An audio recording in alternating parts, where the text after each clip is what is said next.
하나님의 사랑이 있는 곳, 사랑과 마음 상담센터에서 보내드리는 이른 아침 햇살 받기 프로그램입니다. 이 시간 나에게 말씀하고 계시는 하나님의 음성을 들을 수 있는 시간이 되시길 바랍니다.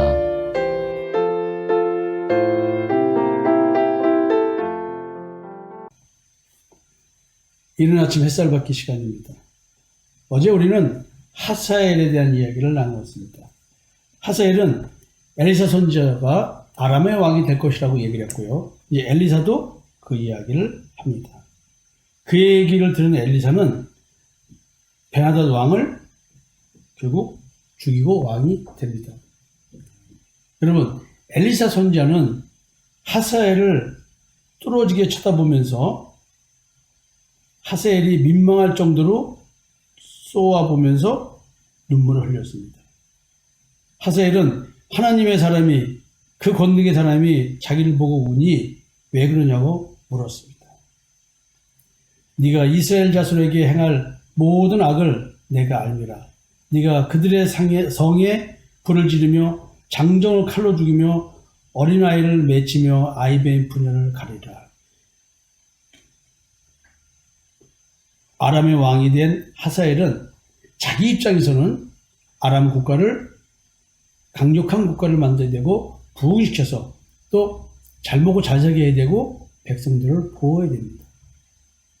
이스라엘과 유다, 그 하나님의 나라들, 선택된 백성들이라고 하는 그 나라들은 이 하사엘로 인해서 고통을 받는다. 여러분, 저는 여러분들에게 하사엘이 자기 인생에서는 멋진 인생입니다. 왕이 됐지 않습니까? 나름대로 나라를 지키려고 노력하는 왕이었겠죠? 그 나라에서 아람 왕을 어떻게 평가하는지 모르겠습니다. 아람 왕으로서 하사엘을 어떻게 평가하는지 모르겠습니다. 그러나 하나님의 나라, 하나님의 선택된 백성들은 고통을 겪습니다. 이걸 우리의 삶으로 한번 가져와 볼까요? 어쩌면 믿는다고 하는 우리들도 세상적인 가치관에서는 왕이 되는 것처럼 자기가 원하는 꿈을 이루기 위해서, 자기가 원하는 것을 오늘도 채우기 위해서, 이루기 위해서 자기의 결핍을 충족시켜서 자기 만족을 누리고 싶어서 열심히 자기 자신을, 자기의 탐심을 우상으로 섬기면서 오늘도 살아갈 것입니다. 그러나 그런 것들이 자기는 자기의 꿈을 펼치지만 그로 인해서 고통받는 하나님의 사람들이 있었습니다.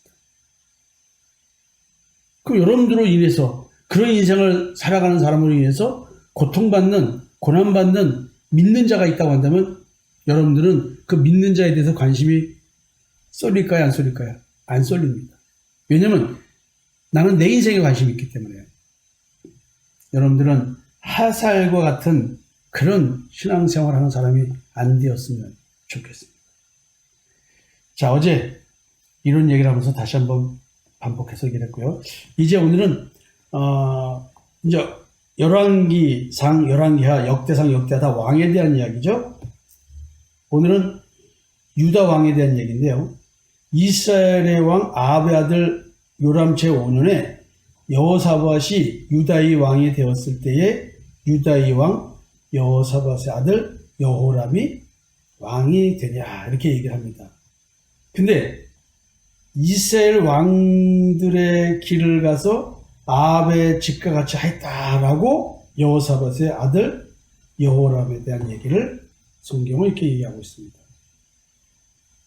이 아합의 딸이 그의 아내가 되었습니다. 그러면 아합은 하나님 앞에 그렇게 악을 행한 그런 왕이 없었습니다. 근데 그 아합의 딸이 그의 아내가 되었으니까 아합 왕의 사위가 된 것이겠죠? 그러니 그물에 그 나물이겠죠? 그러면 여러분, 아합의 집이 어떻게 하나님 앞에 악을 하겠는데 그 사위가 됐으니 그 영향을 얼마나 또 받겠습니까? 그러니 하나님께서는 유다를 분명히 멸하셔야 되는데 유다를 멸하실 수 있으실까요?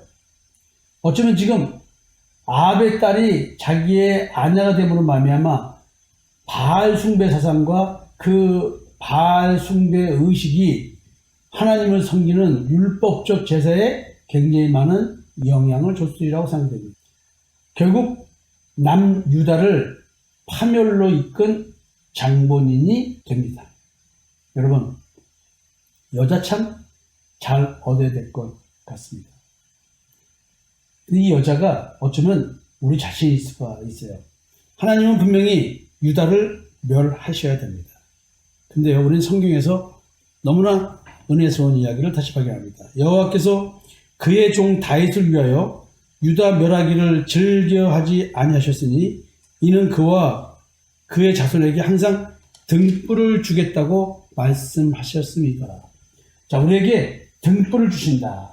이 등불은 뭐냐면 비록 이렇게 우상 숭배가 만연한 나라를 만들지라도 이스라엘 백성, 유다 백성, 이스라엘 백성은 다 망한다 할지라도, 이스라엘 나라가 망한다 할지라도 유다만큼은 하나님께서 등불을 주셔서 반드시 왕의 홀이 떠나지 않고, 그리고 예수 믿는 믿음, 예수를 그리스도 믿는 믿음을 갖는 자가 있게끔 해서 나라가 망하지 않게 해준다는 것이죠. 징계는 있지만 등불은 꺼지지 않는다. 왜냐하면 유다를 통해서 그리스도가 오실 것이기 때문에 그렇습니다. 다윗 때문이라도 유다를 살려주신답니다. 그 아무리 어떤 왕이 우상 숭배를 모든 백성들에게 전파하고 파급시켜서 하나님의 신앙을 왜곡시킨다 할지라도, 그런 얘기죠. 그 다음에 이제 이렇게 유다까지도 우상 숭배에 쩔어 있을 때 희한한 일들이 발생합니다. 유다의 손에서 배반하는 왕들이 생기는 겁니다. 이 말은 뭐냐면,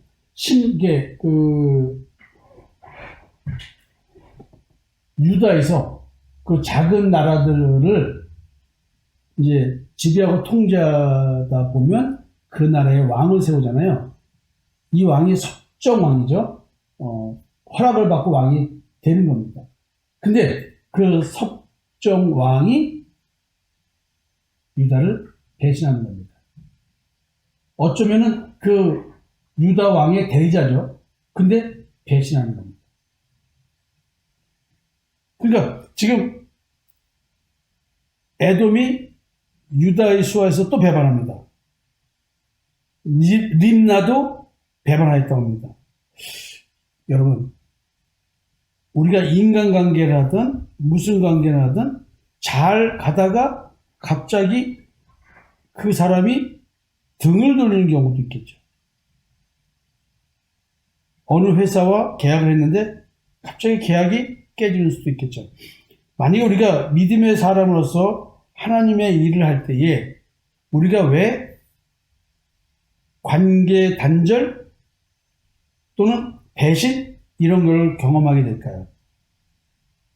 저는 이런 경우를 많이 봅니다.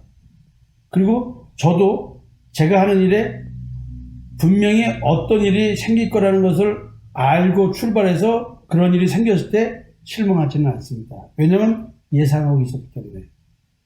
그 말은 뭐냐면 제가 하나님 앞에서 주권을 맡기고 갔기 때문에 그런 일을 예상하고 출발했다는 거죠. 그게 상처받지는 않아요. 근데 여기는 그렇지가 않은 거예요. 근데 하나님께서 왜 유다를 배신하는 섭정 왕들이 있게 하느냐는 데 관점을 우리는 둬야 됩니다.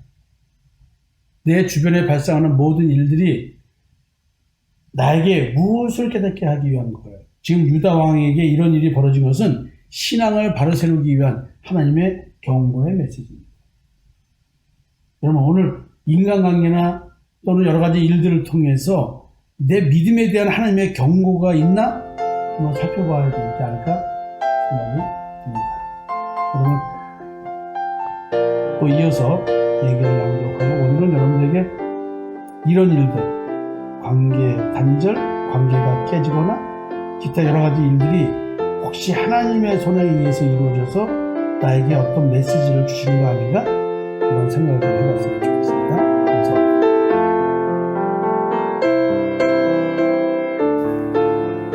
지금까지 사랑과 마음 상담센터에서 보내드리는 이른 아침 햇살 받기 프로그램이었습니다. 오늘도 말씀을 통해 자기 성찰이 이루어지는 여러분이 되시기를 기도합니다.